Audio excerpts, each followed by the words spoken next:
Hello, listeners. This is Kat, and welcome back to Put Your Hands Up Podfics. This will be the reading of the one-shot entitled Paternal Patterns. Here's the summary. After the war, everyone's feeling worn out and hurting, and unfortunately, some old wounds like to surface when least expected. With that in mind, Aizawa Shouta is determined to be there for his kids, his students. Tonight, it seems to be his problem child, Midoriya, calling. Something about his father coming back to town. The past year has been one of the hardest of his life, and Shouta knows that it has been even worse for his students.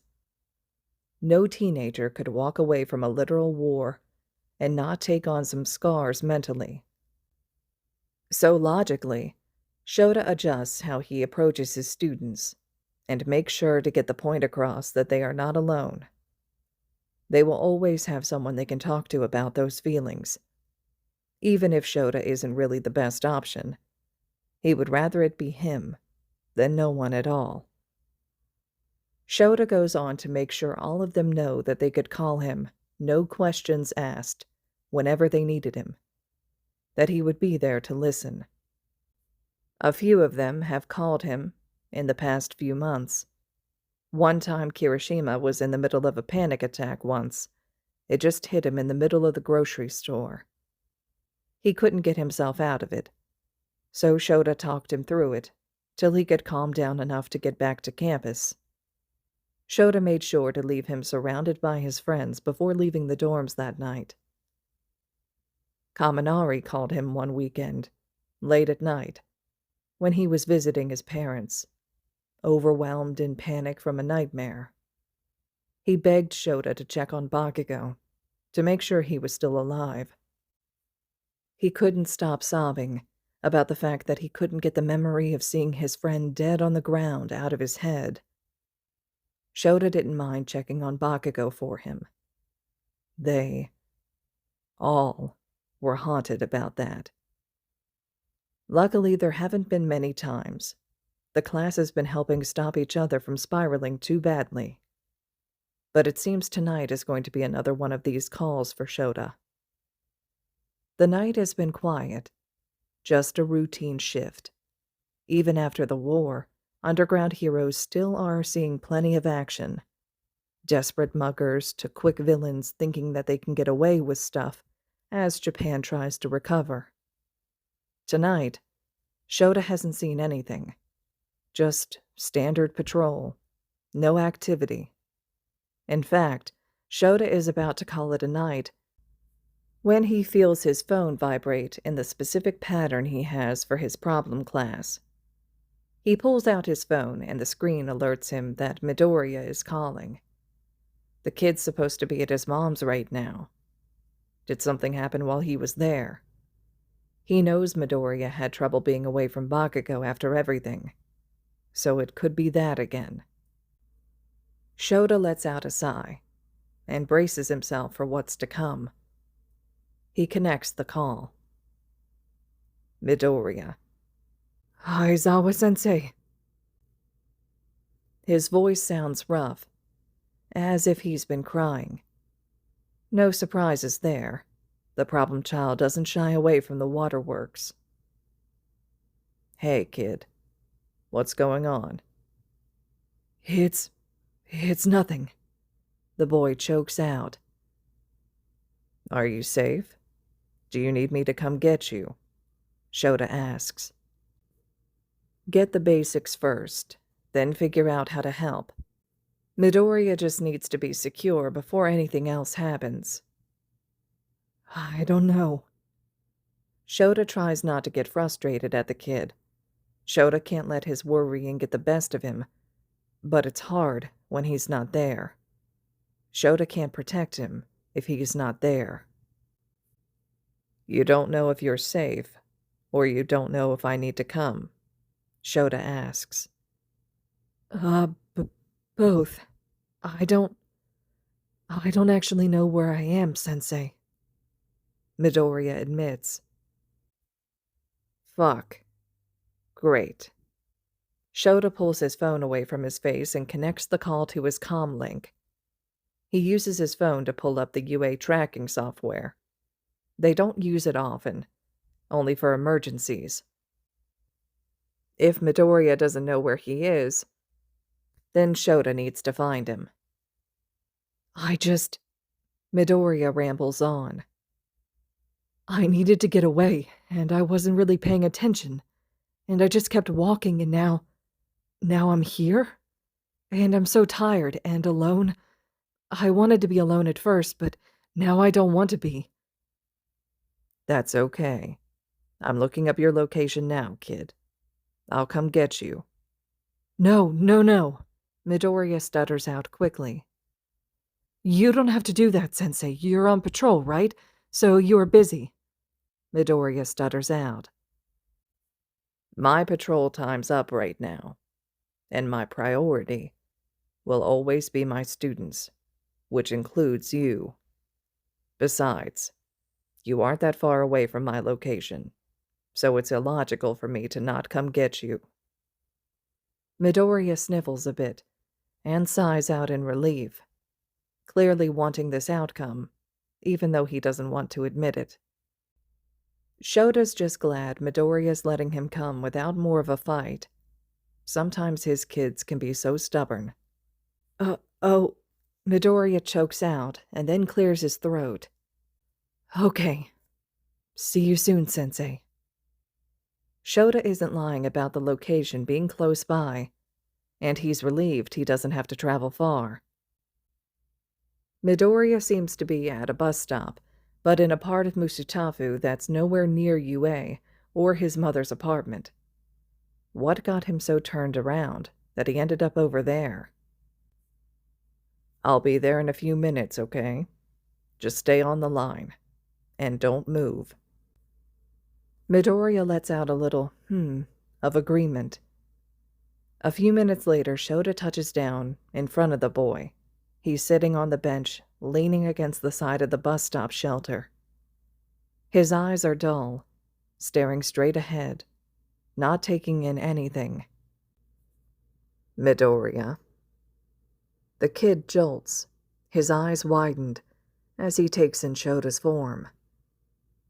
Hi, Sensei, he mumbles. Shouta sighs and sits down next to him on the bench. The metal of the seat is cold underneath him. Just how long has Midoriya been sitting out here, at this freezing bus stop, before he called? Even with the cold, Shouta lets them sit there, though, in the silence of the night. Not much noise at this time of night. No cars are going by.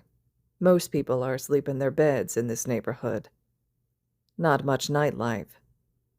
Not much villain activity either. Just quiet. Shouta waits and lets his student gather himself. Shota's patient, and he's okay with being a stable presence for Midoriya to ground himself with until then. Finally, Midoriya speaks up. My dad. The boy sucks in a breath, and then starts again. My dad came to visit. From America. I haven't seen him since I was a little kid. My mom... Another shaky inhale of air before Midoriya continues. My mom said it was for work, but as I got older, I knew he left because I was quirkless. I thought... Actually, I don't know what I was thinking when my mom said he was at the apartment. Maybe that he's different now, that... His voice cracks a bit. That maybe I was finally worth enough to be seen as his son.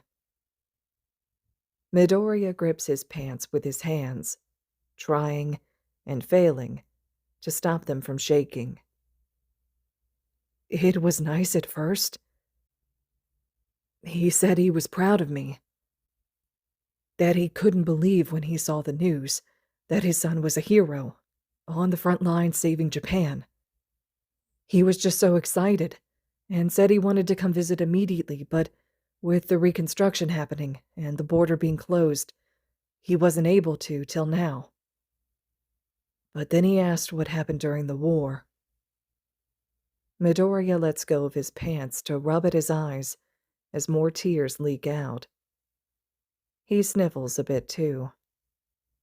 Shouta silently slips a tissue into the boy's trembling hand. If someone asks if he carries them specifically for the chronic criers, he would deny it. I didn't really want to go into details, but he pressed. So I told him about One for All and how I used it to free Tenko. He was confused until I explained that I sacrificed One for All to save Japan. Then he got all quiet and asked if I was quirkless again. Midoriya falls silent then. Shouta didn't like where this was headed. Shouta has never met this man, but if he does, someone just might have to hold him back from assaulting the man. Did he hurt you? Shouta asks quietly. Midoriya shakes his head. No, but I kinda wish he hit me instead. I can handle that kind of pain, but he looked at me like nothing when I said yes.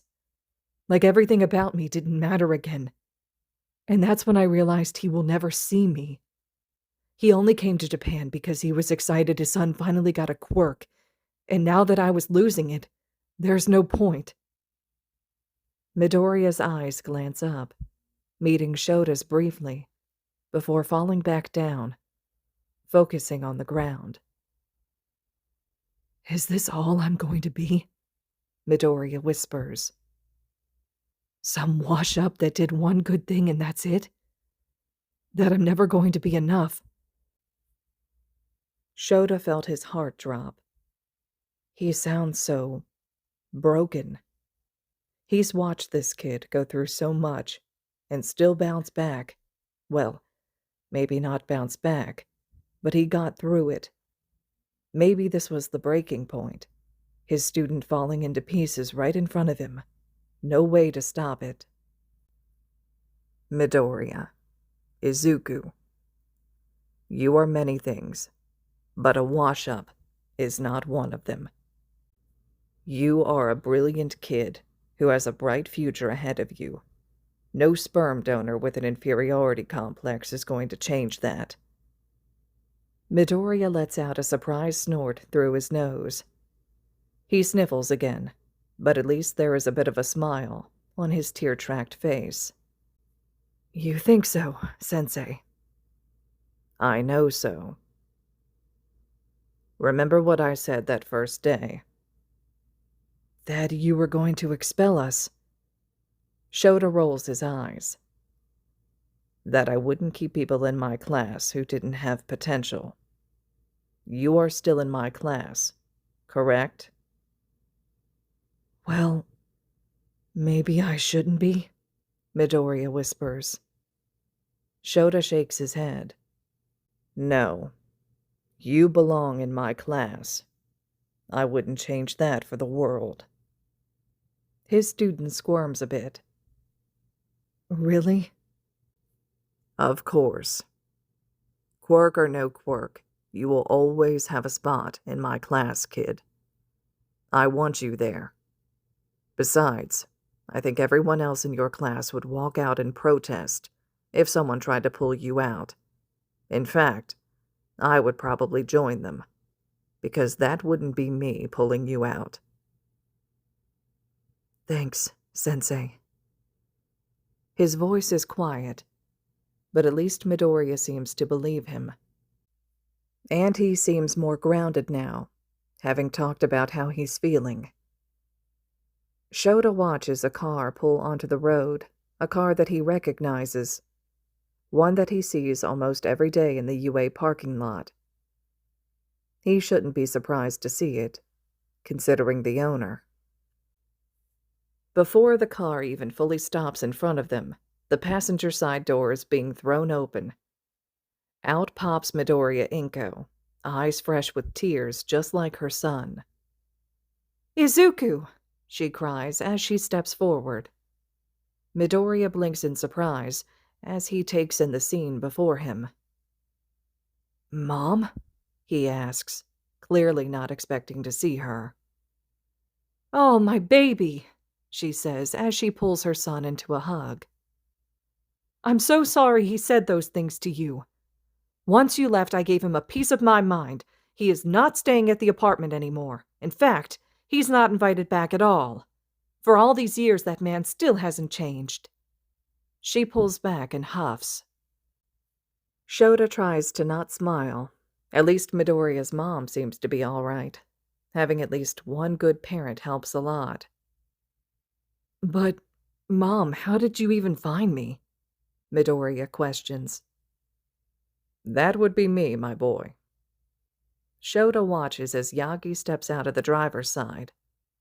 As UA staff, they both have access to the same tracking server, so Yagi probably pulled up Midoriya's location just like he did. Probably shouldn't be parked in the bus lane, but it is basically a ghost town, and Shouta doubts someone would give All Might a traffic violation ticket. "All Might?" Midoriya basically squeaks out, turning even more red as Yagi comes over to the group. Shouta just sighs. "I didn't know where you went, honey, and it was getting so late into the night, so I called him."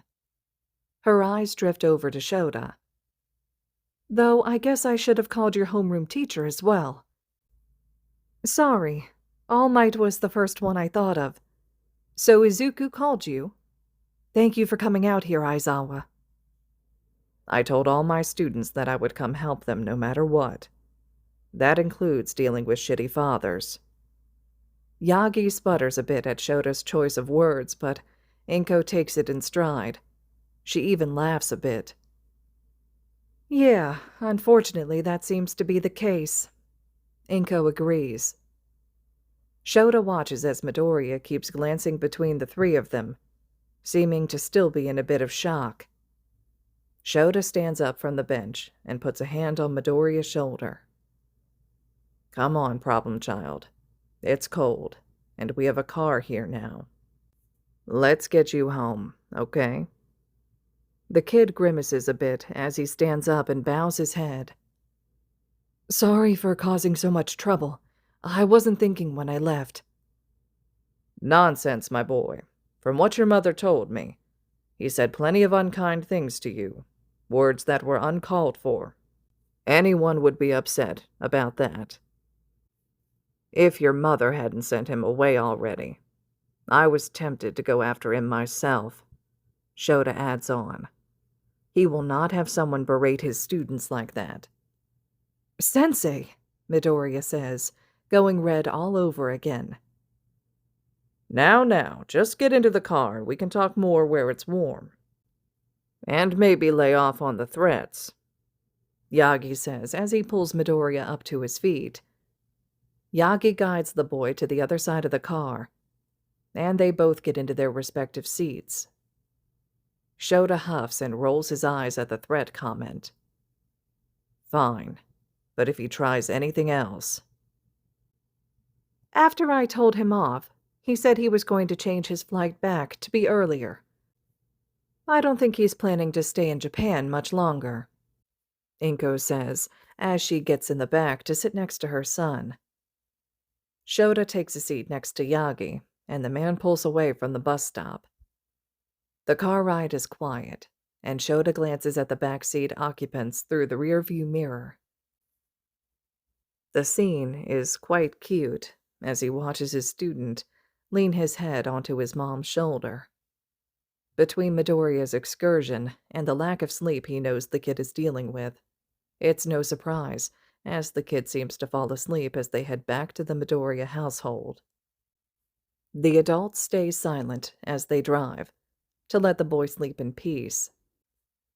Yagi sends Shouta a bit of a glance, a teasing one at that, and Shouta rolls his eyes at the man, and promptly turns to face the window.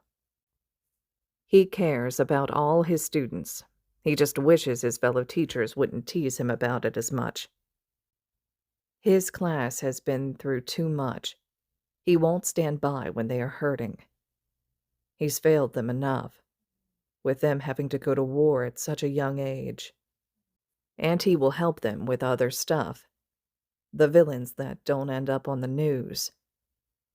Bad fathers seem to be cropping up more often. He knew that Midoriya's father wasn't in the picture since the boy never talked about him. He just didn't know it was going to be like this. If he ever sees that man. Shouta sighs as he watches the streets go by. It's not worth it. Hopefully the man has realized he isn't welcome here and stays far away in America. Make it easier for everyone.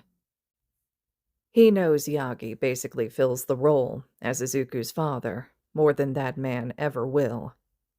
Yagi pulls up to the Midoriya residence and Midoriya's mother gently wakes up Izuku.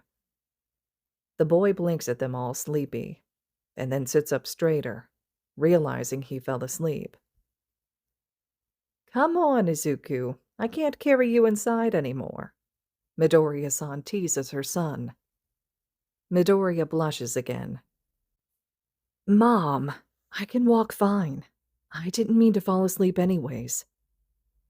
"Please do get some rest, Midoriya. I want you back at UA awake on Monday. You hear me?" Aizawa says. "Actually, would you two mind coming in? I could make you guys some tea," Midoriya Inko says. Shota's about to protest, but Yagi is already agreeing and getting out of the car. He could just leave, but his shift is over, and he might as well make sure his student actually gets into his apartment. Knowing him, he would run into a villain in the hallway like the problem child he is. Shouta follows the three of them up to the Midoriya household. Midoriya-san moves towards the kitchen to start the tea, while Yagi corrals the younger Midoriya into his room. The boy tries to protest, but Yagi insists that he should sleep. He doesn't protest again, probably because he is falling asleep standing up at this point. Shouta ends up following the older Midoriya into the open space. The apartment looks orderly. At least the man didn't make a mess when she asked him to leave. "He didn't cause you any trouble when you asked him to leave?" "We can file a report if needed," Shouta says. Midoriya-san shakes her head. "No, nothing like that. I think he realized he messed up. Or realized this isn't worth it. Whatever the case, he was glad to leave." "He didn't try anything else?" "I promise I'm fine. It's Izuku I'm worried about." She sighs. "If I had known that was the reason he had come back, I wouldn't have let him in at all. He never bothered to care for Izuku, and Izuku tried so hard to get his father's approval back then as a kid. He just was a different man after he was born. I don't even understand why." "It's not your fault." Midoriya-san wipes the tears from her eyes that had begun to build up. "I know. I won't forgive that man for his actions, but I'm grateful for the gift he gave me. I wouldn't trade Izuku for anything." "He's a good kid." Shouta agrees. She nods. "I wanted to thank you, actually. I'm glad he called you Izuku. My baby doesn't trust easily. I'm glad he can trust you." "I'm just doing my job." She shakes her head. "But it isn't just that, and you know it. You care about that class a lot more than just as students. So thank you for looking after my son. Children weren't kind to him when he was little, and then to go to war as a teenager. I think I failed a bit. I couldn't protect him as his mother. So thank you for helping him stay afloat when I couldn't." Shota's tongue feels like lead. He doesn't know what to say. He knows Midoriya had some trauma in his past, even before coming to UA, So maybe he should ask the kid about trying therapy again. With everything, it would be good for him to at least try it out. He doesn't know how to voice any of this to his mother, though. No one wants to feel like they aren't able to help their kids enough. Maybe she should try therapy too. The kettle on the stove starts to whistle, saving Shouta from figuring out how to respond. Midoriya-san quickly moves back over to the stove and pulls out 3 mugs from the cabinet. One of them is All Might themed. No doubt the kids. Speaking of All Might, the tall man emerges from the boys' bedroom just as the two of them set down the mugs on the coffee table to finish steeping in the living room. For a kid who's falling asleep standing, he sure can keep talking, Yagi muses as he sits down on the faded couch. The 3 of them end up drinking the tea and conversing for longer than Shouta usually would ever for small talk. It isn't hard to talk about Midoriya, just how far he's come, and how they can't wait to see who he will become. Shouta hides a smile behind his tea as Yagi talks and shares another story with the boy's mother. It might be late, but none of them seem to mind, with the tea warming them up and conversation going. Shouta can't help being a bit amused. The kid may have ended up with a shit bio dad, but that doesn't mean he didn't end up with paternal figures. Shouta might be okay with that joint custody in the dad department with Yagi. As long as the kid is safe and happy, Shouta will deal with it. All right, listeners, this concludes the one-shot entitled Paternal Patterns. I'd love to hear your thoughts and reactions in the comments below. This fic also is kind of a celebration for this channel as well, finally reaching a milestone of 20,000 subscribers, so I wanted to make sure I took a moment to thank each and every one of you who has shown your support to this channel. Without people subscribing, without you commenting on these videos, without you engaging with this channel, I wouldn't have the kind of motivation or the encouragement to continue to do this as I have been. So 20,000 of you have decided that this channel was worth something of your time, worth enough to show to me that you wanted to support, and that means the world. You have no idea. So I hope that you all enjoyed this one shot. I thought it was a great fic that encompasses, a paternal Yagi and a paternal Aizawa, as well as a good parent Inko, which is a lot of components you don't always see in fanfics. I thought this was great, a great exemplary and celebratory fic to show things that have taken place after the fact, the way in which this war has an impact on these kids, how Aizawa is really stepping up to take on a role of a leader and a parent to these kids who just came through something extremely traumatic and difficult. I also felt for myself personally as I watched the newest season that's taking place right now as we're coming to a close for My Hero when it comes to the anime portion. It's such a nice fic to kind of give you that spark of hope that despite all of this trauma, despite all of these awful things that have taken place, that there's that potential still, right, that exists there for not only Izuku, but all of 1A and for Aizawa and Yagi and the rest of them that were involved. So I really like the fact that the author wrote this and put this together. I think it's a great short little one shot. It does not have nearly enough support though. So if you do have an opportunity to slide over to AO3, leaving comments, kudos, and support, just like you all have shown that you're capable of doing for me, but over there on that site for the original author, I'm sure it would be much appreciated. As always, thank you all so much for listening.